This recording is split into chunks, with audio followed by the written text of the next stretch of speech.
እህቶች ዛሬ በታሪካዊቷ በምዕራብ ኦሮሚያ በወለጋ በመገኘትና በሺዎቹ በሚቆጠሩ ሙስሊም ወንድሞች እህቶች በተገኙበት ሁኜ እዛ ማደው በሰሜን በሀገራችን ክልል ላይ በትግራይ ክልልና እንደዚሁም በአክሱም ከተማ ላይ በሙስሊሞች ላይ እየተደረገ ያለው አፈናና ጭቆና በጽኑ እኛ እናወግዛለን። በሀገራችን ኢትዮጵያ የሕግ የበላይነት የተረጋገጠበት የሃይማኖት እኩልነት የተረጋገጠበት ሀገር ላይ ሰላት በጀማ እንዳይሰግዱ መስጊድ ተከልክለው ተሰብስበው በሚሰግዱበት ቦታ ላይ ደግሞ ሂደው በትላንትናው ዕለት ጁምዓ ቀን ታላቁን የጁምዓ ሰላት በመስገድ ላይ ሳሉ በአላህ ቤት ላይ ሰዎች ሂደው እነሱን በማሸማቀቅ በመምታት በማባረር ቁርአንን በማቃጠልና ኢሰብአዊ ድርጊት በማድረግ በሙስሊም ወንድሞቻችንና እህቶቻችን ላይ የተደረገውን ኢሰብአዊ ድርጊትና እየተደረገ ያለውን ጭቆና እኛ የኢትዮጵያውያን ሙስሊሞች እናወግዛለን።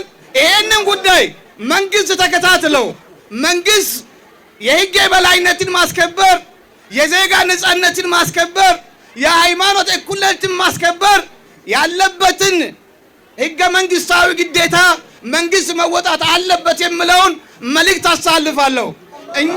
እኛም የኢትዮጵያ ሙስሊም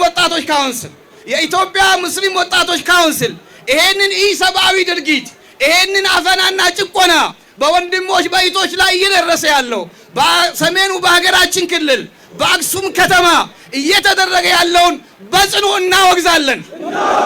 ይሄንን ኢሰብአዊ ድርጊት እያደረጉ ያሉ ሰዎች ለሕግ መቅረብ አለባቸው። ይሄም ማይሆን ከሆነ በእንደዚህ አይነት ተቻችለን በምንኖርበት ሀገር ላይ ኢሰብአዊ ድርጊቶች እየተደረጉ ሃይማኖቶች እየተናቁ የሕግ የበላይነት ሳይኖር ሲቀር በሀገራችን ላይ ሊያመጣ የሚችለው መዘዝ ከምንገምተው በላይ መሆኑን ልብ የሚል ሰው ልብ ማለት ይገባል። ካሁን በኋላ አፈናና ጭቆና መቆም አለበት። ከአባቶቻቸውና ከአያቶቻቸው ወርሶ የነበረውን አጸፋ የነበረውን ዙልምና በደል ማቆም መቅረት አለበት። እኛ በምዕራብ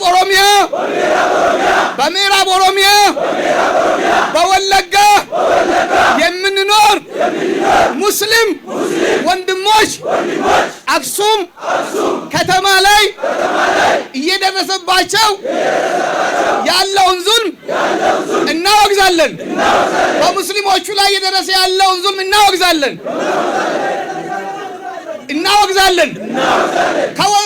እኛ የወለጋ የምዕራብ ኦሮሚያ የኦሮሚያ ሙስሊም ወንድሞች ከትግራይ ከአክሱም ሙስሊም ወንድሞች ጋር ነን። አላሁ አክበር።